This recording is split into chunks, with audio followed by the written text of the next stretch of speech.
السلام علیکم ویورز، ہمارے چینل پر خوش آمدید۔ اپنی حرکتیں سدھار لو، ورنہ ایک دن بغیر کسی وصیت کے میرے ہاتھوں ضائع ہو جاؤ گے۔ حذیفہ شاہ نے اپنے دانت پیستے ہوئے کہا تھا۔ سامنے بھی حوریہ بیگم کھڑی تھی، اپنے نام کی ایک، کہاں آسانی سے اپنی غلطی ماننے والی تھی۔ اب کیا کر دیا ہے میں نے؟ حذیفہ بھائی، آپ بھی نا ہمیشہ مجھ پر ہی الزام لگاتے ہیں۔ حوریہ، اگر اب تم اپنی بات سے مکری تو میں قسم اٹھا کر کہتا ہوں کہ میں تمہارے بابا جان کو جا کر وہ ریکارڈنگ دکھاؤں گا جس میں تم آدھی رات کے وقت پڑوسیوں کا دروازہ بجا کر بھاگ رہی تھی۔ مجھے تو حیرت ہو رہی ہے کہ رات کے 12 بجے تم حویلی سے باہر کیا کر رہی تھی اور کس کے ساتھ تھی؟ انہوں نے اب براہ راست اس کی آنکھوں میں آنکھیں ڈالتے ہوئے کہا تھا۔ حوریہ نے بھی ایک بات سیکھی تھی کہ جب تک تم پر الزام ثابت نہ ہو جائے تب تک مکرتے رہو۔ وہ جانتی تھی کہ ان کے پاس کوئی ویڈیو نہیں ہے، وہ بس اسے ڈرانے کے لیے کر رہے ہیں تاکہ وہ اپنی غلطی تسلیم کر لے۔ اس رات اس کو محلے کے ہی انکل نے بھاگتے ہوئے دیکھ لیا تھا۔ ویسے بھی حوریہ صاحبہ کا مکرنے میں کیا جاتا تھا، وہ تو انکل کے سامنے بھی مکر جاتے۔ اگر آپ کے پاس وہ ویڈیو ہے تو آپ مجھے وہ ویڈیو دکھائیں، کیونکہ مجھے نہیں لگتا کہ میں نے ایسی کوئی بھی حرکت کی ہے، وہ بھی رات 12 بجے کے بعد۔ توبہ توبہ، حذیفہ بھائی کس طرح کی باتیں کرتے ہیں؟ حویلی کا دروازہ رات کو 10 بجے بند ہو جاتا ہے اور ہم معصوم لڑکیوں کو تو 6 کے بعد حویلی سے نکلنے کی اجازت ہی نہیں ہے۔ وہ کانوں کو ہاتھ لگاتے ہوئے پرانی ہیروئن بننے کی ناکام ایکٹنگ کر رہی تھی۔ حذیفہ چند لمحوں تک خاموشی سے اس کے معصوم چہرے کو گھورتا رہا تھا۔ وہ اچھی طرح سے جانتا تھا کہ اس معصوم چہرے کے پیچھے کس قدر گھناؤنا چہرہ چھپا ہوا ہے۔ مجھے ان لوگوں پر ترس آتا ہے جو تمہیں بھولا بھالا سمجھتے ہیں۔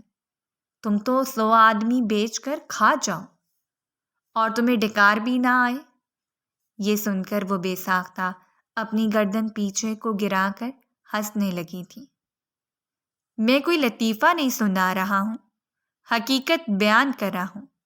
ہاں، لیکن آپ کا بات کرنے کا سٹائل بہت اچھا تھا حذیفہ بھائی، مجھے بہت پسند آیا۔ یہ کہہ کر اس نے اس کے کندھے پر ہاتھ مارا تو وہ ناگواری سے پیچھے کی طرف ہٹ کر کھڑا ہو گیا۔ زیادہ فری ہونے کی ضرورت نہیں ہے اور نہ ہی اب میرے پاس آنے کی ضرورت ہے۔ اب میں کسی سے بھی تمہاری کوئی سفارش نہیں کروں گا، کیونکہ مجھے پتہ چل گیا ہے کہ ہر غلطی کے پیچھے تمہارا ہی ہاتھ ہوتا ہے۔ میں پہلے تمہیں معصوم سمجھتا تھا، جو کہ میری سب سے بڑی کم عقلی تھی۔ یہ کہہ کر وہ لمبے لمبے ڈگ بڑھتے ہوئے اپنے کمرے میں چلے گئے تھے، جبکہ حوریہ بیگم مسکراتے ہوئے ان کی پشت کو گھور رہی تھی۔ آپ ہمیشہ ایسے ہی کہتے ہیں حذیفہ بھائی، مگر میں جانتی ہوں کہ آپ دل کے بہت اچھے ہیں۔ آپ جیسے پہلے مجھے بچاتے تھے ابھی بھی ویسے ہی کریں گے۔ چھوٹے بچوں کی طرح اچھلتی وہ حویلی سے باہر نکل گئی تھی۔ اس وقت اس کا دماغ بہت تیزی سے حرکت کر رہا تھا۔ اس کی آنکھوں کے سامنے بار بار ایان کی بلیک کلر کی نیو کار گھوم رہی تھی۔ کل ہی اس نے ایان سے گاڑی مانگی تھی کیونکہ وہ چاہتی تھی کہ اپنے دوستوں کے سامنے جا کر اس کی گاڑی کا فلیکس مارے۔ حویلی کی کوئی بھی گاڑی اس کو استعمال کرنے کی اجازت نہیں تھی، کیونکہ محترمہ پہلے ہی 2 گاڑیوں کا ایکسیڈنٹ کر چکی تھی۔ خود تو وہ زندہ سلامت بچ جاتی تھی، لیکن گاڑیوں کی حالت بہت بری ہو جاتی تھی۔ پچھلی بار تو اس بیچاری کی بازو بھی ٹوٹی تھی۔ حویلی والوں کو اب اتنی عادت ہو گئی تھی کہ اگر اس طرح کا کوئی حادثہ پیش آتا تو ان کو لگتا تھا کہ روٹین کی بات ہے۔ السلام علیکم آنٹی، کیسی ہیں آپ؟ ایان نظر نہیں آ رہا، کہاں پر ہے؟ وہ مجھے اس کے نوٹس کے حوالے سے کچھ ڈسکشن کرنی تھی۔ آپ کو تو پتہ ہے کہ ایگزام قریب آ رہے ہیں۔ وہ اس وقت ایان کی ماں کا فیورٹ ٹاپک چھیڑ کر بیٹھ گئی تھی۔ ہاں بیٹا، اس کو بھی تھوڑا بہت پڑھا لو، پچھلی بار بھی فیل ہو گیا تھا۔ اس بار تو اس کے بابا نے اس کو کہا ہے کہ اگر وہ پاس نہ ہوا تو وہ اس کا کالج ہی چھڑوا دیں گے۔ اب تم مجھے بتاؤ کہ یہ کوئی بات ہوئی کرنے کی؟ ارے بچہ ہے، اگر ایک بار فیل ہوا تو کون سی قیامت آ گئی ہے، دوبارہ کوشش کر سکتا ہے۔ میں بھی کیا تمہیں بور کر رہی ہوں، جاؤ، وہ اپنے کمرے میں ریسٹ کر رہا ہوگا۔ وہ سیڑھیاں چڑھتی ہوئی ناک کی سیدھ میں چلتی ایان صاحب کے کمرے میں داخل ہوئی تھی۔ وہ اس وقت کمرے میں موجود نہیں تھا، واش روم میں نہا رہا تھا۔ واو، آج تو قسمت بھی میرا ساتھ دے رہی ہے، یہ کہہ کر وہ اس کے بیڈ کے ساتھ موجود دراز کو کھولنے لگی۔ اس کی خوش قسمتی یہ تھی کہ وہاں پر گاڑی کی چابی پڑی ہوئی تھی۔ آج تمہاری برانڈ نیو کار کو ہر جگہ پر فیمس نہ کیا تو میرا نام بھی حوریہ نہیں۔ یہ کہہ کر اس نے ایک نظر واش روم کے بند دروازے کو دیکھا تھا۔ اسے معلوم تھا کہ جب وہ باہر نکلے گا تو پھر اس کی چیخوں کی آواز نہ صرف اس گھر میں بلکہ پوری حویلی میں گھوم جائیں گے۔ اور کوئی شک نہیں تھا کہ حویلی والوں کو بھی اس کی اس حرکت کے بارے میں علم ہو جاتا، مگر اس نے اپنے آپ کو پہلے ہی ہر طرح کے خطرے کے لیے تیار کیا ہوا تھا۔ وہ اس وقت اسلام آباد کی سڑکوں پر اونچا میوزک لگائے گاڑی چلا رہی تھی۔ وہاں پر زیادہ رش بھی نہیں تھا۔ آس پاس سے گزرنے والے لوگ ایک نظر اس عجیب و غریب لڑکی پر ڈالتے تھے جو اپنی ہی دھن میں مگن تھی۔ اس نے گاڑی ایک بہت بڑی کیفے کے سامنے آ کر روکی۔ وہاں سے اپنی مرضی کا کھانا کھانے کے بعد جب وہ باہر نکلی تو اس کو لگا کہ آسمان اس کے سر پر ٹوٹ کر گرا ہے۔ کسی نے اس کی گاڑی کو ٹھوک دیا تھا۔ یا میرے اللہ، یہ کس نے کیا؟ اس نے چلاتے ہوئے وہاں پر کھڑے ایک گارڈ سے سوال کیا تھا۔ اس سے پہلے کہ گارڈ کو جواب دیتا اسے بھاری مردانہ آواز سنائی دی تھی۔ نگاہیں اٹھا کر دیکھا تو وہاں پر سوٹیڈ بوٹیڈ ایک آدمی کھڑا تھا۔ غلطی آپ کی ہے، آپ نے گاڑی غلط جگہ پر پارک کی ہوئی تھی، تو اللہ تعالیٰ نے آپ کو اتنی بڑی بڑی الو جیسی ہی آنکھیں دی ہوئی ہیں، انہیں کھول کر دیکھ لیتے تو آپ کو اندازہ ہو جاتا۔ آپ نے میرا نقصان کیا ہے، اب آپ ہی میرا نقصان بھریں گے۔ ابراہیم خان زادہ نے چند لمحے ٹھہر کر اس چھوٹی سی لڑکی کے چہرے کو دیکھا تھا۔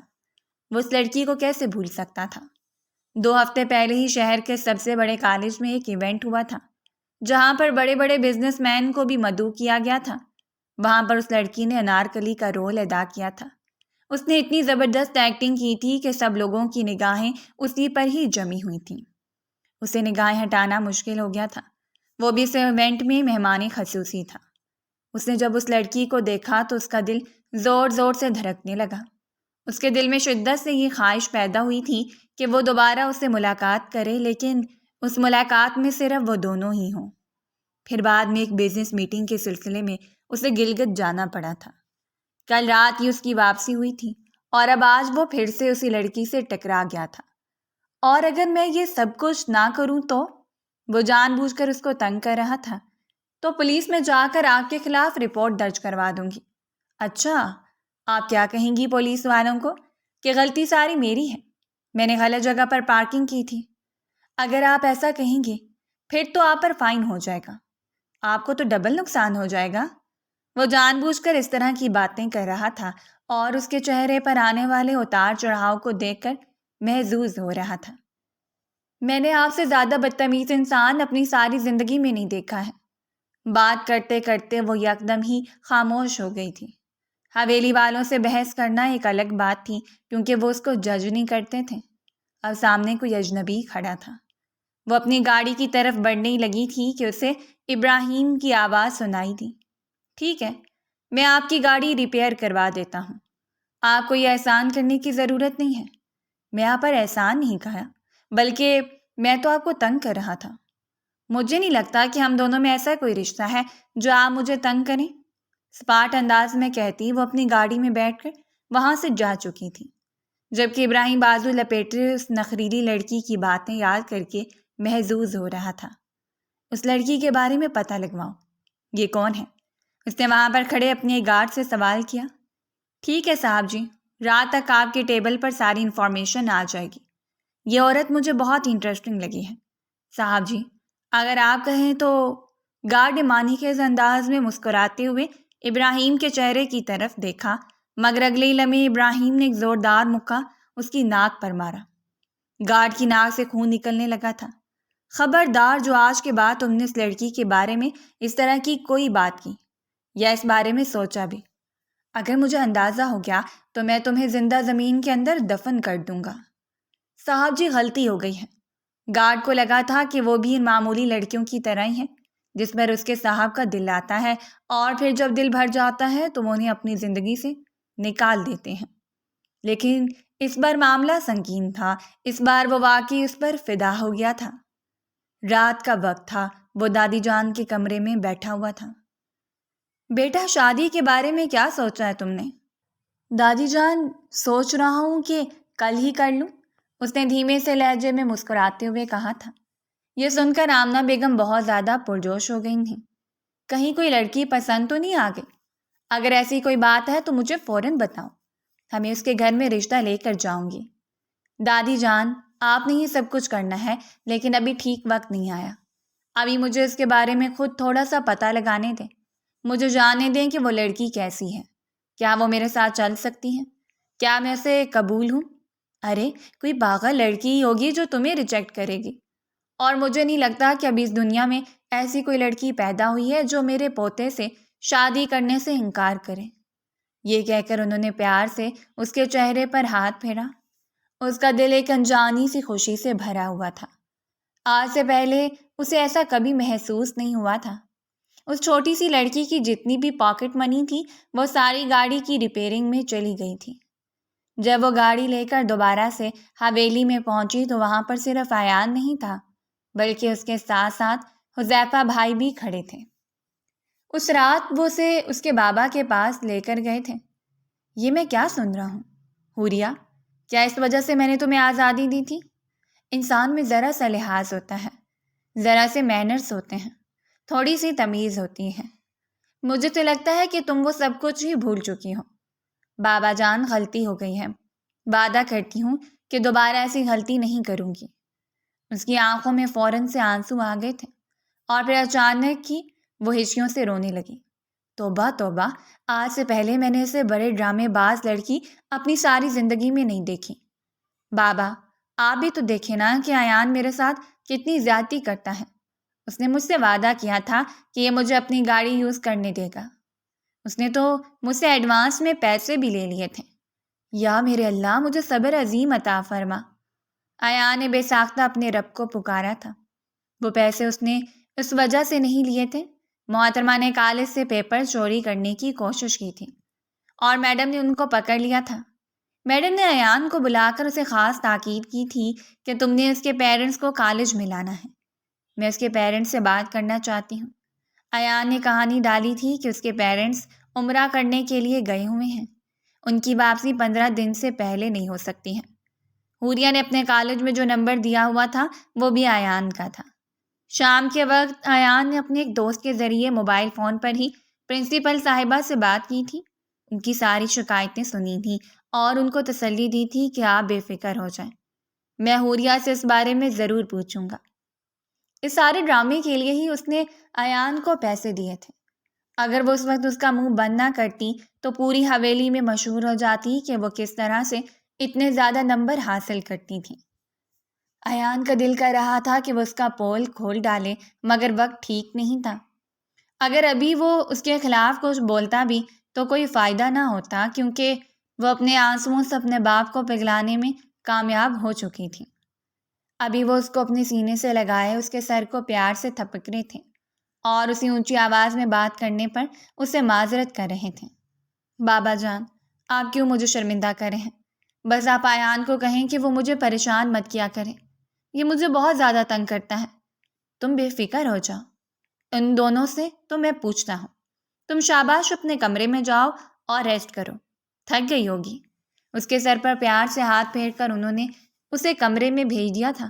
اب اس کے بعد وہ ان دونوں نفوسوں کی طرف متوجہ ہو گئے تھے جو کچھ نہ کر کے بھی گنہگار ٹھہرائے گئے تھے۔ انکل، آپ جانتے ہیں کہ آپ غلط کر رہے ہیں، کیوں آپ ہمیشہ اس کا ساتھ دیتے ہیں؟ ارے بیٹا، وہ چھوٹی ہے، ابھی اسے ان معاملات کے بارے میں ٹھیک طرح سے پتہ نہیں ہے۔ جس طرح کی اس کی حرکتیں ہیں، مجھے لگتا ہے کہ کسی دن وہ بڑی مشکل میں پھنس جائے گی۔ اس دن میں آپ سے سوال کروں گا، اللہ نہ کرے کہ ایسا کچھ ہو اور تم بھی اسے نہ ڈانٹا کرو۔ اور یوں ایک بار پھر سے انہوں نے اپنی بیٹی کا ساتھ دیا تھا۔ حذیفہ اور ایان کا ایک دوسرے سے ہاتھ ملانے کا بھی کوئی فائدہ نہ ہی ہوا تھا۔ وہ دونوں ہی غصے سے پاؤں پٹکتے ہوئے کمرے سے باہر نکل گئے تھے۔ رات کا وقت تھا، وہ اپنے روم میں پینٹنگ کرنے میں مصروف تھی جب اس کی کزن بھاگتی ہوئی کمرے کے اندر داخل ہوئی۔ اس کی سانس بری طرح سے پھولی ہوئی تھی۔ کیا ہو گیا ہے تمہیں؟ اتنی گھبرائی ہوئی کیوں ہو؟ یوں لگ رہا ہے جیسے کوئی بھوت دیکھ لیا ہو۔ بھوت نہیں دیکھا، بلکہ کچھ ایسا سن لیا ہے جس کے بارے میں تمہیں پتہ چلے تو تمہاری بھی حالت میری جیسی ہو جائے۔ اب ایسا بھی کیا؟ پتہ لگ گیا ہے تمہیں؟ ورلڈ وائڈ ہینڈسم عیسیٰ شاہ حویلی واپس آ رہا ہے۔ یہ سن کر ایک لمحے کے لیے وہ چپ ہو گئی اور پھر بے ساختہ ہنسنے لگی۔ تمہیں کس نے کہا کہ وہ ورلڈ وائڈ ہے؟ اچھا چلو یار، ورلڈ وائڈ نہ ہی صحیح، لیکن خاندان کا سب سے ہینڈسم، سب سے مغرور اور زبردست پرسنالٹی والا انسان ہے۔ اب اگر وہ واپس آ رہا ہے تو ظاہر سی بات ہے تائی جان اس کی شادی کے بارے میں بھی سوچیں گی۔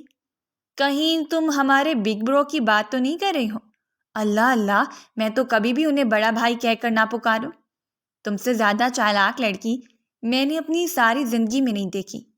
حوریہ نے اس کے کندھے پر تھپڑ مارتے ہوئے کہا، اس میں چالاکی کی کون سی بات ہے؟ کسی بھی وقت نصیب پلٹ سکتا ہے، اور یہ بھی تو ہو سکتا ہے کہ میں اسے پسند آ جاؤں اور وہ شادی کے لیے میرا انتخاب کرے۔ اچھا، میں نے تو سنا تھا کہ وہ ادھر ہی سیٹل ہو گیا ہے، تو پھر وہ واپس پاکستان کیوں آ رہا ہے؟ ارے شادی کرنے کے لیے واپس پاکستان آ رہا ہے۔ یہاں پر آ کر وہ اپنے لیے دلہن پسند کرے گا۔ جو لڑکی اس کو اچھی لگے گی تائی جان اسے اس کا نکاح کروا دیں گے۔ اگر میں اس کی جگہ ہوتی تو میں کبھی بھی یہ بے وقوفی نہ کرتی۔ لندن میں تو ہم سے بھی زیادہ خوبصورت لڑکیاں ہوں گی۔ وہ پاگل ہے جو پاکستان آ کر لڑکی ڈھونڈ رہا ہے۔ بھائی، وہاں پہ خوبصورتی تو ہے لیکن شرافت نہیں ہے۔ جو لڑکی ایک کو دستیاب ہے وہ ہر کسی کو دستیاب ہے۔ بس بس، زیادہ فلسفہ جھاڑنے کی ضرورت نہیں ہے۔ تم کسی چیز کے بارے میں کچھ بھی نہیں جانتی ہو۔ بغیر جانے کسی کے کردار کے بارے میں بات نہیں کرنی چاہیے۔ یہ چیز اس چھوٹی سی لڑکی کو بہت زہر لگتی تھی اور وہ اکثر ہی اپنی کزن کو ٹوکتی رہتی تھی۔ ہاں ہاں ٹھیک ہے، میں جانتی ہوں کہ تم کتنے پانی میں ہو۔ یہ کہہ کر ماریا جس تیزی سے آئی تھی اسی تیزی سے کمرے سے باہر نکل گئی تھی۔ عیسیٰ خان ہو گیا کوئی بہت بڑا سیلیبریٹی ہو گیا کہ جس کو دیکھنے کے لیے اب خاندان میں تقریب رکھی جائے گی۔ اسے ایونٹس اور فنکشنز بہت زیادہ پسند تھے، لیکن اس طرح کے فنکشن سے اسے کوفت ہوتی تھی جو صرف اور صرف ایک انسان کے لیے رکھا جاتا تھا۔ خیر میرا کیا، میں تو وہاں پر سب کو پریشان کروں گی، یہ کہہ کر وہ پھر سے شیطانی انداز میں مسکرا دی تھی۔ رات تقریباً 2 بجے کا وقت تھا۔ وہ پینٹنگ بنا کر فارغ ہوئی تھی۔ ایک نظر اس نے بابر اعظم کی تصویر پر ڈالی تھی۔ ہائے میں صدقے، اس نے خود ہی بابر اعظم کی بنائی ہوئی پینٹنگ کی تعریف کی تھی۔ اسے بابر اعظم بہت زیادہ پسند تھا۔ آج کل چونکہ اس کی پرفارمنس ڈاؤن جا رہی تھی، سب لوگ اس کے خلاف بولتے تھے، لیکن اس دوران بھی وہ ان سب لوگوں کو منہ توڑ جواب دیتی تھیں۔ ابھی کل ہی اس کی اپنی کزن سے اسی معاملے پر ہی بہت دیر تک بحث چلتی رہی تھی اور پھر آخر میں حوریہ صاحبہ ہی جیتی تھیں۔ اس کو اس وقت شدید کمزوری ہو رہی تھی اور سر بھی بھاری بھاری محسوس ہو رہا تھا۔ اچانک ہی اس کو یاد آیا کہ اس نے تو شام کا کھانا ہی نہیں کھایا تھا، اور ابھی اس سلسلے میں وہ کچن میں داخل ہوئی ہی تھی کہ اسے باہر سے شور کی آواز سنائی دی۔ یوں لگ رہا تھا جیسے کوئی دیوار پھلانگ کر گھر کے اندر داخل ہوا ہو۔ اللہ خیر کرے، کون آ گیا ہے؟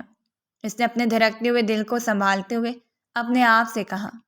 چھوٹے چھوٹے قدم اٹھاتی ہوئی وہ حویلی کے پچھلے حصے کی طرف جانے لگی تھی۔ ایک لمحے کے لیے دل میں آیا کہ وہ اپنی کزن زین کو بھی اٹھا لیں۔ یوں اکیلے جانا اس کے لیے ٹھیک نہیں ہوگا، مگر پھر اس نے یہ سوچ کر خود کو تسلی دے دی، ضروری تو نہیں ہے کہ وہاں پر کوئی چور ہی ہو، حویلی کا بھی کوئی شخص ہو سکتا ہے، میں کیوں ہمیشہ شک کرنے لگتی ہوں۔ اپنے آپ کو ٹوکتے ہوئے وہ حویلی کے پچھلے حصے کی جانب بڑھی ہی تھی کہ وہاں پر کھڑی شخصیت کو دیکھ کر اس کے منہ سے چیخ نکلی۔ اگلے ہی لمحے عیسیٰ اس کے لبوں پر ہاتھ رکھ کر اس کو خاموش کروا چکا تھا۔ کیا ہو گیا ہے؟ پاگل تو نہیں ہو گئی؟ چلا کیوں رہی ہو؟ میں قسم اٹھا کر کہتی ہوں کہ میں اس گھر کی مالکن نہیں ہوں، میرے پاس تو کچھ بھی نہیں ہے، میں تو خود ایک معمولی سی نوکرانی ہوں، پلیز مجھے جانے دو، مجھے جان سے مت مارنا۔ یہ کہہ کر اس نے اپنی آنکھیں خوف سے بند کر لی تھیں، جبکہ وہ حیرت سے چھوٹی سی لڑکی کے ڈرامے دیکھ رہا تھا۔ اگر تم اس گھر کی مالکن نہیں ہو تو پھر اس گھر میں کیا کر رہی ہو؟ میں تو اس گھر کی نوکرانی ہوں، یہاں پر کام کاج کرتی ہوں اور ابھی آرام کرنے کے لیے اپنی انیکسی جا رہی تھی۔ میری بیگم صاحبہ بہت ظالم ہیں، وہ مجھ سے رات کے وقت بھی کام کرواتے ہیں۔ اچھا، کون ہے تمہاری بیگم صاحبہ؟ وہ جویریہ بیگم ہے۔ اسے اپنی ماں کا نام لیتے ہوئے ذرا بھی شرمندگی محسوس نہیں ہوئی تھی، جبکہ وہاں پر کھڑے عیسیٰ نے بڑی مشکل سے اپنی مسکراہٹ چھپائی ہوئی تھی۔ تو اس کا مطلب ہے کہ سب سے پہلے تمہاری بیگم صاحبہ کو سبق سکھانا ہوگا؟ وہ اس کی آنکھوں میں دیکھ کر پرسکون انداز میں مسکراتے ہوئے بولا تھا۔ نہیں، انہیں کچھ مت کہیے گا، وہ تو بوڑھی ہو چکی ہیں، اس میں ان کا کوئی قصور نہیں ہے۔ میں آپ کو بتاتی ہوں، اگر آپ کو واقعی چوری کرنی ہو اور سٹینڈرڈ لیول کی چوری کرنی ہے تو آپ اس حویلی میں جائیں۔ اس نے ایان کی حویلی کی طرف اشارہ کرتے ہوئے کہا تھا۔ اس کو ذرا بھی اندازہ نہیں تھا کہ وہ کسی چور کے ساتھ سودا کر رہی ہے۔ وہاں پر اس علاقے کا سب سے امیر ترین شخص رہتا ہے، اس کے باپ نے بہت زیادہ دولت اکٹھی کی ہوئی ہے، اور آپس کی بات ہے کہ وہ سب انہوں نے اپنے گھر میں رکھی ہوئی ہے۔ فی الوقت اس کے منہ میں جو کچھ بھی آ رہا تھا وہ خوف کے مارے بولے چلے جا رہی تھی۔ مگر میں تو اسی گھر میں ہی چوری کروں گا، میں صرف سامان لے کر نہیں جاؤں گا، بلکہ اب تو مجھے ایک اور چیز چاہیے۔ وہ اس کو سر سے لے کر پاؤں تک دیکھتے ہوئے پراسرار انداز میں بولا تھا۔ وہ کوئی چھوٹی بچی نہیں تھی جو اس کا اشارہ سمجھ نہ سکے۔ وہ صدا کی بے وقوف سہی، مگر اس کی آنکھوں میں چمکتی ہوئی خوشی کو پہچان گئی تھی۔ اس نے انتہائی پھرتی کا مظاہرہ کیا اور وہاں پر پڑا ہوا چھوٹا سا گلدان اٹھا کر اس کے سر پر مار دیا تھا۔ وہ اپنے چکراتے ہوئے سر کو سنبھالتا ہوا زمین پر بیٹھ گیا تھا۔ لڑکی، یہ کیا کر دیا ہے تم نے؟ تم سے زیادہ بے وقوف لڑکی میں نے اپنی ساری زندگی میں نہیں دیکھی۔ وہ درد سے کراہتے ہوئے بولا تھا۔ تمہیں کیا لگا تھا کہ میں اتنی آسانی سے تمہارے ہاتھ آ جاؤں گی؟ میں ابھی ساری حویلی کو اکٹھا کرتی ہوں، یا پھر رکو، اس سے پہلے میں پولیس کو کال کرتی ہوں کہ ہمارے گھر میں ایک چور گھس آیا ہے۔ وہ واقعی صدا کی بے وقوف لڑکی تھی۔ اگر وہ اس کے ہاتھ میں پکڑے ہوئے بیگ پر ایک نظر ڈال دیتی تو شاید وہ پہلی نظر میں بہت کچھ سمجھ جاتی، لیکن چونکہ وہ حوریہ بیگم تھی، دماغ سے کم کام لیتی تھی، اسی وجہ سے ہمیشہ مشکل میں پھنستی تھی۔ تم پاگل ہو گئی ہو، تمہارا دماغ خراب ہو گیا ہے، حویلی والوں کو بلاؤ۔ عیسیٰ کا سر ابھی بھی گول گول گھوم رہا تھا کیونکہ گلدان بہت ہی زور سے لگا تھا۔ تھوڑی دیر پہلے اس کے دل میں جو نرم گرم جذبات پیدا ہوئے تھے وہ سارے بھی غائب ہو گئے تھے، کیونکہ اس لڑکی نے اسے اپنا اصل چہرہ دکھا دیا تھا۔ شور کی آواز سن کر وہاں پر سب سے پہلے دادا جان آئے تھے۔ اپنے پوتے کے سر سے نکلتا ہوا خون دیکھ کر ان کا دل ہول اٹھا۔ یہ کیا کیا ہے تم نے؟ ان کی نظر سب سے پہلے حوریہ پر پڑی تھی اور وہ اندازہ لگا چکے تھے کہ یہ اسی کا ہی کارنامہ ہے۔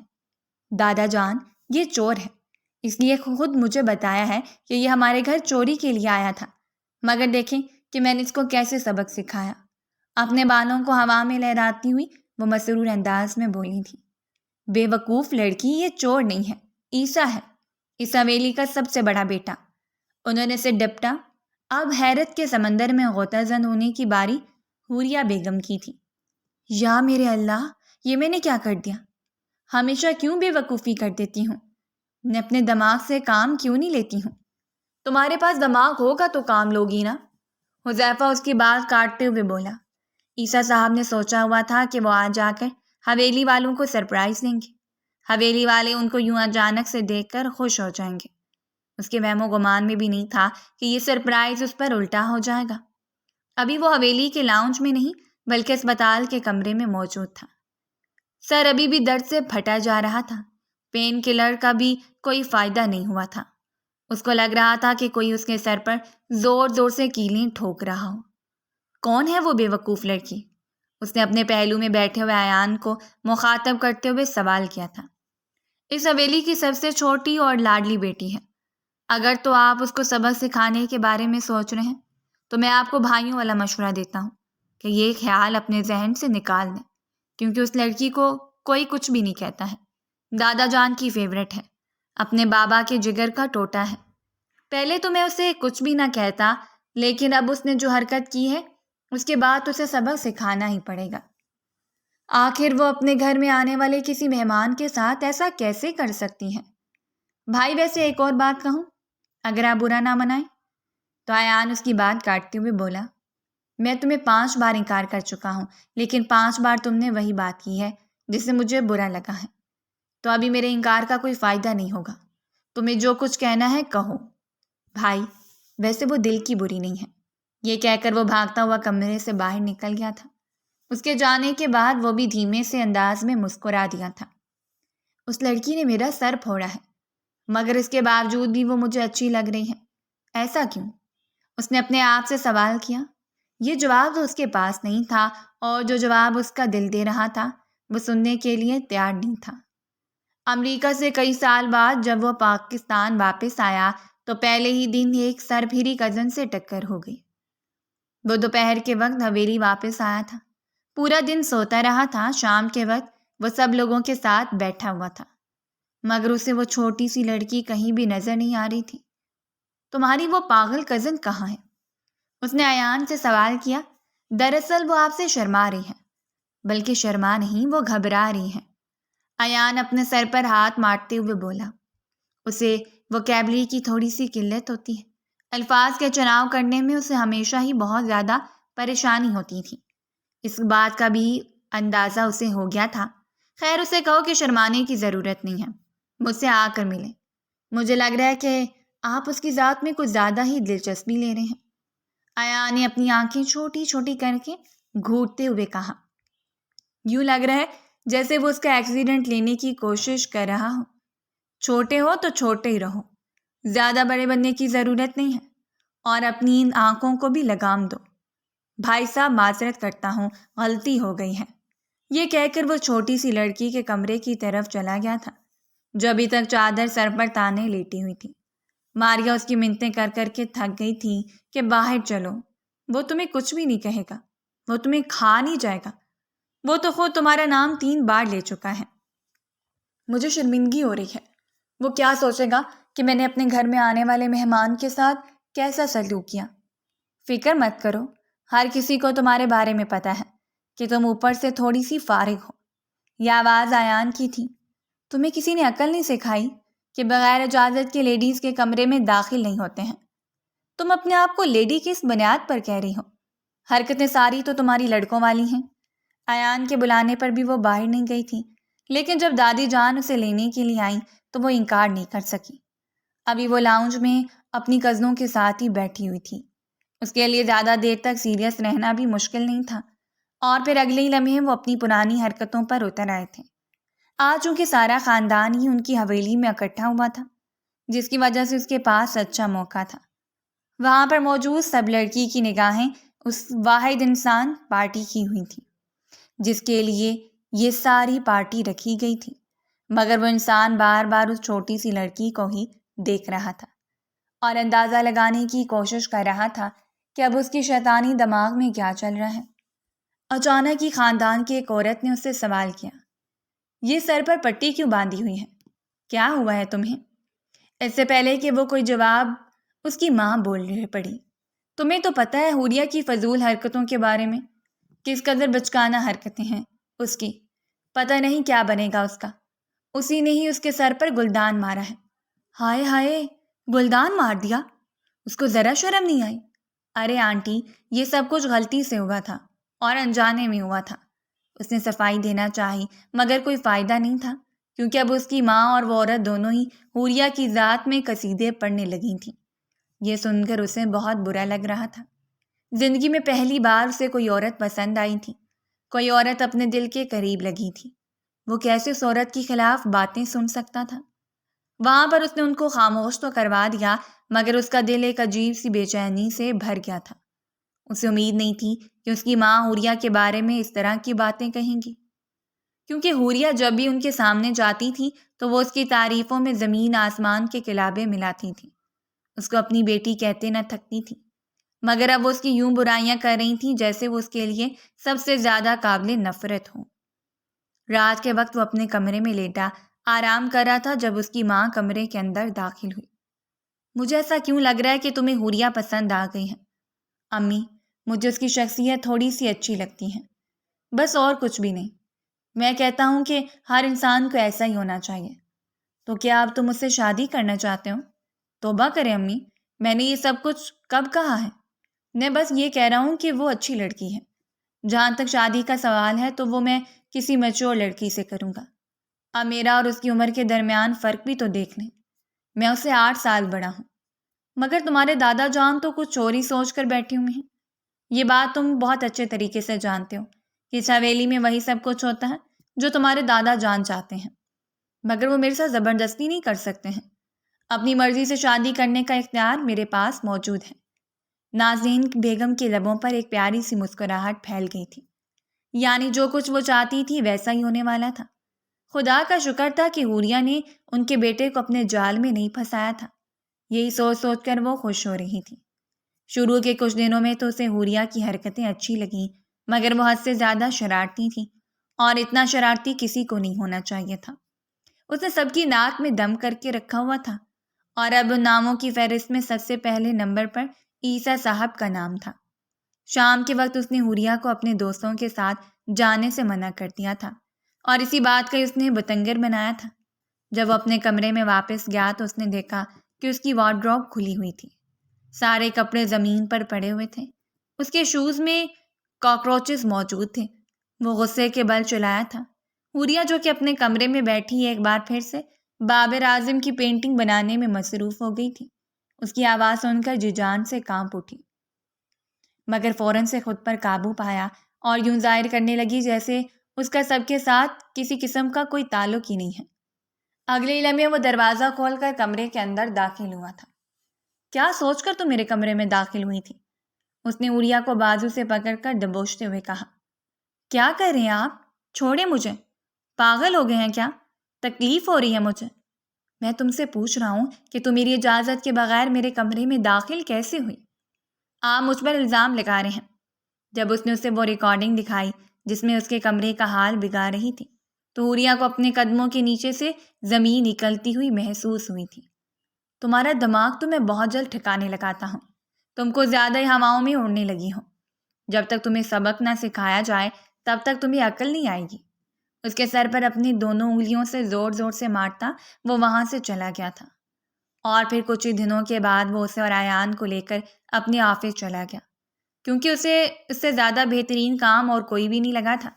وہ دونوں اس وقت مینیجر کے پاس کھڑے تھے اور کام سمجھنے کی کوشش کر رہے تھے، مگر ان کے دماغ میں کچھ بھی نہیں جا رہا تھا۔ عیسیٰ صاحب نے ساری فائلز لا کر چھوٹی سی لڑکی کے سامنے رکھنی تھی۔ ابراہیم جو کہ اپنے دوست کے پاکستان آ جانے کے بعد اسے ملنے کے لیے گیا تھا، کیبن میں بیٹھی اس لڑکی کو دیکھ کر حیران رہ گیا، نہ چاہتے ہوئے اس کی طرف چل دیا۔ آپ یہاں پر؟ میری بدقسمتی ہے جو میں یہاں پر موجود ہوں، اس نے ناگواری سے جواب دیا تھا۔ اسی وقت ہی عیسیٰ نے ابراہیم کو پکارا تو وہ اس کے آفس چلا گیا۔ وہاں پر جا کر اس کو معلوم ہوا تھا کہ یہ محترمہ اس کے جگری دوست کی کزن ہے۔ اس کے لیے راستہ مزید آسان ہو گیا تھا۔ رات 8 بجے کا وقت تھا، وہ ابھی بھی فائلز میں منہ دیے بیٹھی ہوئی تھی۔ ابھی اس کو رونا آ رہا تھا، اس کا دل کر رہا تھا کہ وہ دھاڑے مار مار کر رونا شروع کر دے۔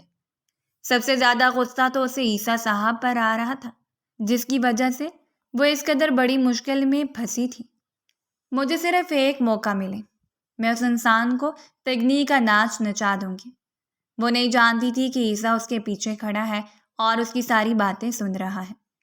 میرا بس چلے تو میں اس انسان کو اٹھا کر کسی ایسے سیارے پر پھینک دوں جہاں سے یہ واپس بھی نہ آ سکے، مگر یہ تو ممکن ہی نہیں ہو سکتا، کیونکہ جس طرح کی خڑوس پرسنالٹی کا مالک ہے، کوئی بھی سارا اسے اپنے پاس رکھنے کے لیے راضی نہیں ہوگا۔ اتنی اچھی زندگی گزار رہی تھی، میں نے سوچا تھا پیپرز ختم ہوں گے تو بابر اعظم کے پوسٹرز بنا کر اپنے دل کو خوش کروں گی۔ اگر آپ کی غیبت ختم ہو گئی ہو تو کیا میں اپنی بات کہہ سکتا ہوں؟ یہ سن کر اس کا دل زور زور سے دھڑکنے لگا۔ جی بولیں۔ Sorry, I am sorry. اسے سمجھ نہیں آ رہا تھا کہ وہ کیا کرے۔ خیر، آپ کو معافی مانگنے کی ضرورت نہیں ہے، کیونکہ آپ نے وہی کہا ہے جو کچھ آپ کے دل میں چل رہا تھا، اور میں سچ بولنے والے لوگوں کو سزا نہیں دیتا۔ یوں ٹھنڈے لہجے میں اپنی بات مکمل کرتا ہوا وہ اسے اس وقت اور بھی برا لگ رہا تھا۔ کسی کی باتیں چھپ کر سننا بھی بہت ہی بری بات ہے، اس نے دل ہی دل میں کہا۔ مجھے غصہ اس چیز پر ہے کہ آپ خود آفس میں بیٹھ کر بس 1 یا 2 سگنیچر کرتے ہیں اور ہمیں آپ نے ساری فائلز دے دی ہیں۔ فکر مت کرو، کل اسے بھی زیادہ فائلز دے دوں گا۔ یہ سن کر وہ غصے سے پاؤں پٹکنے لگی اور پھر آفس سے باہر نکل گئی۔ میں نے ابھی تک تمہیں چھٹی نہیں دی ہے، تو مزید 2 گھنٹے تک یہیں پر ہی بیٹھو گی، اور پھر لمبی زبان کے ساتھ سزا کے طور پر اسے وہاں پر 2 گھنٹے مزید بٹھایا گیا تھا۔ جب وہ حویلی واپس پہنچے تو اس کو اپنا جسم ٹوٹتا ہوا محسوس ہو رہا تھا۔ ایان تو پہلے ہی بہانہ بنا کر وہاں سے بھاگ آیا تھا۔ کاش وہ بھی ایان کی طرح ہی کوئی کہانی ڈالتی۔ رات کے وقت ایان دادا جان کے کمرے میں گیا تو دادا جان نے اسے حوریہ کے نکاح کی بات کی۔ اسے صاف انکار کر دیا۔ میں اس چھوٹی سی لڑکی سے شادی کر کے اپنی زندگی برباد نہیں کروں گا۔ آپ جانتے ہیں کہ وہ کتنی امیچیور ہے، وہ میرے ساتھ نہیں چل سکتی۔ مجھے تو لگتا ہے کہ وہ کسی بھی مرد کے ساتھ نہیں چل سکتی۔ شادی کرنے کے لیے عورت کا میچور ہونا بہت ضروری ہے۔ مجھے اپنا گھر سنبھالنے کے لیے ایک بیوی چاہیے، نہ کہ ایک چھوٹا سا بچہ جسے مجھے خود سنبھالنا پڑے۔ حوریہ اس وقت دادا جان سے ٹرپ کی پرمیشن مانگنے کے لیے ان کے کمرے میں جا رہی تھی، جب اندر سے آنے والی آوازوں کو سن کر اسے یوں لگا جیسے آسمان ٹوٹ کر اس کے سر پر گرا ہو۔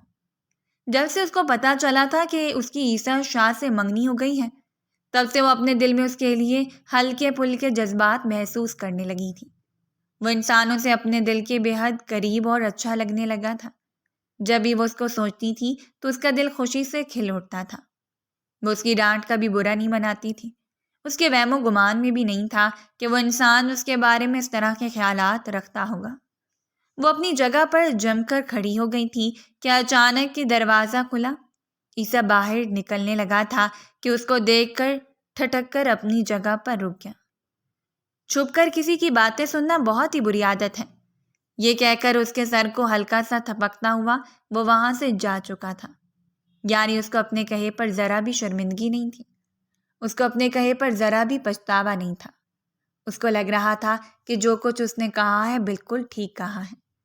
یہ زندگی اس کی اپنی تھی اور اس کے پاس پورا حق تھا کہ وہ اپنی مرضی کے مطابق اپنی زندگی گزارتا۔ وہ ٹوٹے ہوئے دل کے ساتھ اپنے کمرے میں واپس جا چکی تھی۔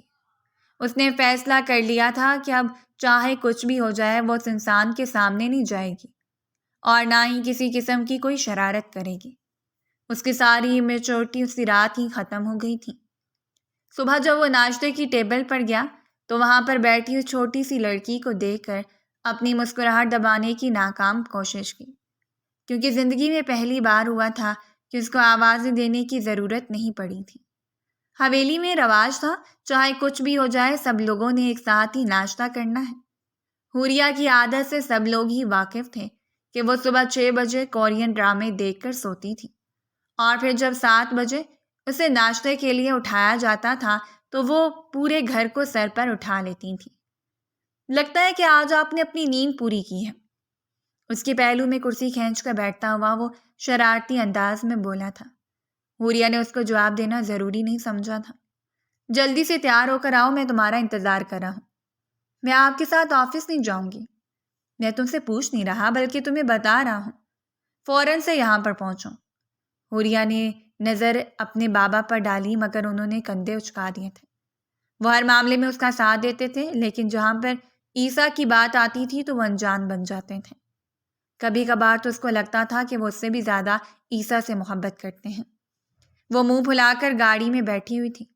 وہ اسے چھوٹے چھوٹے سوالات کر رہا تھا۔ وہ ان سوالوں کا بہت ہی مختصر انداز میں جواب دے رہی تھی۔ تو اس نے خود سے کوئی بات کی تھی اور نہ ہی اس کو تنگ کیا تھا۔ مجھے لگتا ہے کہ تم کچھ زیادہ ہی میچور ہو گئی ہو عیسیٰ صاحب، میری بات بہت ہی غور سے اور کان کھول کر سننے میں جیسی بھی ہوں، آپ کو اس سے کوئی مطلب نہیں ہونا چاہیے۔ بہتر ہے کہ آپ اپنے کام سے کام رکھیں۔ مجھے اپنی زندگی میں مداخلت کرنے والے لوگ ذرا بھی پسند نہیں ہیں۔ ویسے اگر سچ کہوں تو مجھے بھی اس طرح کے لوگوں سے شدید نفرت ہے۔ عیسیٰ نے اسے باتوں ہی باتوں میں بہت کچھ سمجھا دیا تھا۔ اندر ہی اندر وہ اس کی ان حرکتوں سے محظوظ بھی ہو رہا تھا۔ تقریباً 1 ہفتے کے بعد حویلی میں اس کے لیے ابراہیم کا رشتہ آیا تھا۔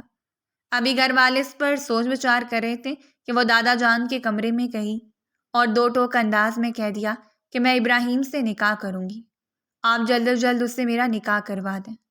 وہ یہ سب کچھ غصے میں آ کر رہی تھی، کیونکہ ریجیکٹ ہو جانے کا غم بہت بڑا تھا۔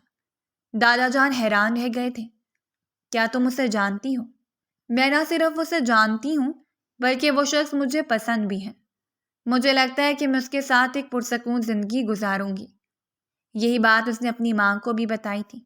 چونکہ عیسیٰ پہلے ہی اس رشتے سے انکار کر چکا تھا، اسی وجہ سے گھر والوں نے اس کو بتانا ضروری نہ سمجھا اور اس کا رشتہ ابراہیم کے ساتھ طے کر دیا۔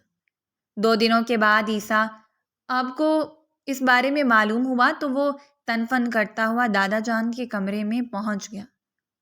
کیا سوچ کر آپ نے میری منگیتر کا نکاح اس گھٹیا انسان کے ساتھ فکس کیا ہے؟ آپ سوچ بھی نہیں سکتے کہ وہ کس قدر بے حیا انسان ہے۔ دیکھو عیسیٰ، تم میرے لیے بہت عزیز ہو، مگر میں تمہیں ہرگز بھی یہ اجازت نہیں دوں گا کہ تم میری پوتی کی زندگی برباد کرنے کی کوشش کرو۔ پہلے تم نے خود ہی اس رشتے سے انکار کیا تھا۔ تم نے خود ہی کہا تھا کہ تمہیں وہ امیچور لڑکی پسند نہیں ہے۔ اب جب اس کا نکاح ہونے جا رہا ہے تو کون سی محبت جاگ پڑی ہے؟ میں سیریس نہیں تھا، اس نے اپنی پیشانی کو بے چینی سے مسلتے ہوئے کہا تھا۔ تم پاگل ہو گئے ہو اور کچھ بھی نہیں۔ دادا جان، میں نہیں جانتا، بس آپ یہ نکاح کینسل کروا دیں۔ وہ میری منگیتر ہے اور میں اسی سے شادی کروں گا۔ تم اس رشتے سے انکار کر چکے ہو، اب اس کا تمہارے ساتھ کسی قسم کا کوئی تعلق نہیں ہے، اور خبردار جو تم نے اس کو پریشان کرنے کی کوشش کی۔ جمال صاحب اس وقت جلال میں آ گئے تھے۔ ان کو اپنے پوتے پر بہت غصہ آ رہا تھا، اور سب سے زیادہ دکھ تو انہیں اس بات پر ہو رہا تھا کہ ان کی پوتی ان کی نظروں سے دور ہو جائیں گی۔ ان کی بڑی خواہش تھی کہ حوریہ اور عیسیٰ کا نکاح ہو جاتا، کہ ان کی پوتی اور پوتا ان کی نظروں کے سامنے ہی رہتے۔ مگر عیسیٰ نے سب کچھ برباد کر دیا تھا اور اب وہ پھر سے برباد کرنے چلا تھا۔ رات کا وقت تھا، وہ اپنے کمرے میں اوندھی لیٹی ہوئی تھی، سر میں شدید درد ہو رہا تھا، آنکھیں بار بار آنسوؤں سے بھیگ رہی تھیں۔ یا میرے اللہ، میرا دل کیوں اتنی تکلیف میں مبتلا ہے؟ کیوں مجھے چین نہیں آ رہا ہے؟ کیوں مجھے اتنا رونا آ رہا ہے؟ مجھے تو اس انسان سے محبت بھی نہیں تھی۔ یہ کہہ کر وہ ایک لمحے کے لیے خاموش ہو گئی۔ کیا اسے واقعی اس سے محبت نہیں تھی؟ وہ تو پہلے ہی نظر میں اسے پسند کر بیٹھی تھی، اور پھر جب دادا جان نے اسے اس رشتے کے بارے میں بتایا تو وہ اپنے جذبات بدلے ہوئے محسوس کرنے لگی۔ آسمان پر بٹھائے جانے کے بعد زمین پر گرنے کی تکلیف کیا ہوتی ہے، یہ کوئی حوریہ سے پوچھتا۔ اس نے اپنے کمرے کا دروازہ بھی لاک کیا ہوا تھا۔ وہ کسی سے ملاقات بھی نہیں کر رہی تھی۔ دروازے پر زور زور سے دستک ہوئی، مگر اس نے اگنور کر دیا۔ اس دشمن جان کی آواز سنائی دی تو اس کے قدم زمین پر ٹکے تھے، مگر وہ پھر سے بیڈ پر سیدھی ہو کر لیٹ گئی تھی۔ وہ خود کو کمزور ثابت نہیں کر سکتی تھی۔ وہ جانتی تھی کہ وہ یہاں پر اس کا تماشا دیکھنے کے لیے آیا ہوگا، اور وہ اس کو اپنی حالت دکھانا نہیں چاہتی تھی۔ حوریہ، دروازہ کھولو، مجھے تم سے ضروری بات کرنی ہے۔ عیسیٰ نے دوبارہ سے اس کا نام پکارا تھا، مگر آج وہ اس کی ایک بھی بات سننے کے لیے تیار نہیں تھی۔ عیسیٰ نے اب پوری حویلی میں ہنگامہ کھڑا کیا ہوا تھا، لیکن جمال صاحب نے بھی اسے یہ کہہ کر چپ کروانے کی کوشش کی تھی کہ ہمارے ہاں اپنی زبان سے نہیں پھرا جاتا۔ ہم نے ان کو کہہ دیا ہے کہ ہم ان کو اپنی بیٹی دیں گے، تو اس کا مطلب یہ ہے کہ ہر حال میں اس کا ابراہیم کے ساتھ نکاح ہوگا۔ وہ خود بھی ابراہیم سے محبت کرتی ہے، اس کو پسند کرتی ہے۔ تم کیسے اس کی محبت میں رکاوٹ بن سکتے ہو؟ میں جانتا ہوں کہ وہ اس کو پسند نہیں کرتی، وہ تو اس کو ٹھیک طرح سے جانتی بھی نہیں ہے، اور آپ میری بات کا یقین کریں، ابراہیم اس کے لیے بالکل بھی سوٹیبل نہیں ہے۔ وہ ایک پاگل اور نفسیاتی انسان ہے، وہ اس کی زندگی تباہ کر دے گا۔ یہ فیصلہ اس کا اپنا ہے۔ دادا جان نے یہ کہہ کر بات ہی چینج کر دی تھی۔ اس کے نکاح کا دن آ گیا تھا مگر دولہا غائب تھا۔ تقریباً 2 گھنٹے تک دولہے کا انتظار کیا گیا۔ وہ وہاں پر نہ آیا تو عیسیٰ خود ہی اس کے پہلو میں جا کر بیٹھ گیا۔ وہ حیرت سے آنکھیں پھاڑے کبھی عیسیٰ کو دیکھتی تو کبھی وہاں پر موجود فیملی ممبرز کو دیکھتی۔ بھائی صاحب نے تو پورا دولہا ہی غائب کر دیا۔ ماریا کی آواز اس کے کانوں میں پڑی تھی۔ اس نے سوالیہ انداز میں ماریا کے چہرے کی طرف دیکھا۔ تھوڑی دیر میں اس کا نکاح پڑھا دیا گیا۔ جیسے ہی ان کے نکاح کی رسم ادا ہوئی وہ وہاں سے اٹھ کر چلی گئی تھی۔ کافی دیر تک وہ اس کی پشت کو گھونٹتا رہا تھا۔ دادا جان اس کے پہلو میں آ کر بیٹھے۔ یہ سارا تماشا کرنے کی کیا ضرورت تھی؟ اگر تم واقعی اس کو پسند کرتے تھے، اگر تمہیں واقعی اس سے محبت تھی، تو تم نے اس دن اس رشتے کے لیے ہاں کیوں نہیں کہا؟ کیوں ابراہیم کو بھی ذلیل کروایا؟ بابا جان، اس کا تو نام ہی نہ لیں۔ اس کے بارے میں بات نہیں کرنا چاہتا ہوں۔ اگر میں آپ کو اس کے سکینڈلز کے بارے میں بتا دوں تو شاید میں تم پر یقین رکھتا ہوں۔ جس دن تم نے مجھے پہلی بار اس کے بارے میں بتایا تھا، اس دن بھی مجھے تم پر یقین تھا، مگر میں دیکھنا چاہتا تھا کہ تم کس حد تک جاؤ گے۔ تو پھر آپ نے دیکھ ہی لیا، آخر کو میں بھی آپ کا ہی پوتا ہوں۔ مگر میرے بیٹے، اصل چیز تو ابھی باقی ہے۔ اب تم نے اپنی بیوی کو بھی ہینڈل کرنا ہوگا۔ وہ تم پر بہت غصہ ہے اور تم سے بہت زیادہ ناراض بھی ہے۔ اگر تم اس آخری امتحان میں پاس ہو جاتے ہو تو میں تمہیں سکندر مان لوں گا۔ یہ کہہ کر وہ ہنسنے لگے تھے، جبکہ وہ بھی بے ساختہ مسکرا دیا تھا۔ مجھے لگتا ہے کہ ماریا نے اس کو یہ بات بتا دی ہے کہ میں نے ہی ابراہیم کو غائب کروایا ہے۔ اگر تم یہ نہ بتاتے تو خود ہی اسے پتہ چل جاتا۔ تم نے مجھے بتایا نہیں کہ تم نے اپنا ارادہ کیسے بدلا۔ دادا جان، پہلے میں اس کو امیچور سمجھتا تھا۔ مجھے لگتا تھا کہ آج سے انسان کے ساتھ میری زندگی نہیں گزر سکتی، مگر پھر میں نے سوچا کہ میں خود ایک بورنگ انسان ہوں۔ اگر بیوی بھی بورنگ مل گئی تو زندگی کا مزہ نہیں رہے گا۔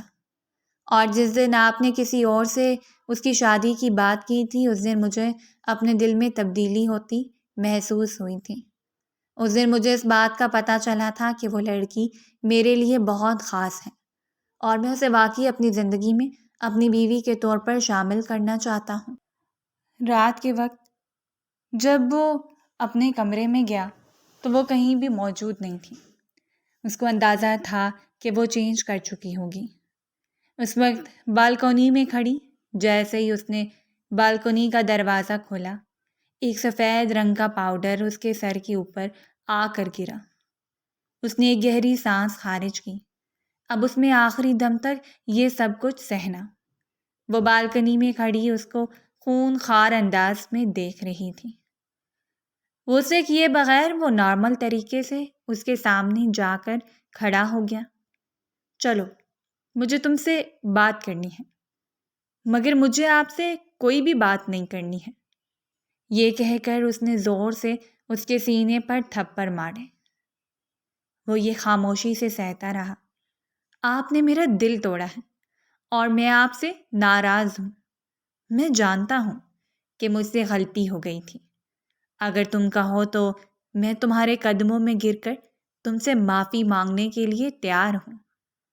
اس کی اب ضرورت نہیں ہے، وہ اپنا منہ پھیرتے ہوئے بولی، جبکہ دل ہی دل میں وہ خود بھی بہت زیادہ خوش تھی۔ جس انسان سے زندگی میں پہلی بار اس کو محبت ہوئی تھی، وہ انسان اس کو حاصل ہو گیا تھا۔ اس وقت اس کے پاس تھا اس کے شوہر کے روپ میں۔ کافی دیر تک وہ اس کو نخرے دکھاتی رہی تھی اور پھر آخر کار محترمہ راضی ہو گئی۔ وہ اس کے چہرے کو پیار سے تھپکتا ہوا فریش ہونے کے لیے جیسے ہی واش روم میں داخل ہوا، دھڑام کی آواز سنائی دی، مجھے واپس آنے دو، میں تمہیں سبق سکھاتا ہوں۔ وہ اندر سے چلاتا ہوا بولا، جبکہ وہ کھل کر ہنس دی۔ پسندیدہ انسان کے ساتھ زندگی واقعی بہت خوبصورت تھی، بے اختیار اس نے سوچا تھا۔ اگر آپ کو ہماری کہانیاں پسند آ رہی ہیں تو ہمارے چینل کو سبسکرائب کیجیے، ویڈیوز پر کمنٹ کیجیے اور شیئر کیجیے۔ شکریہ۔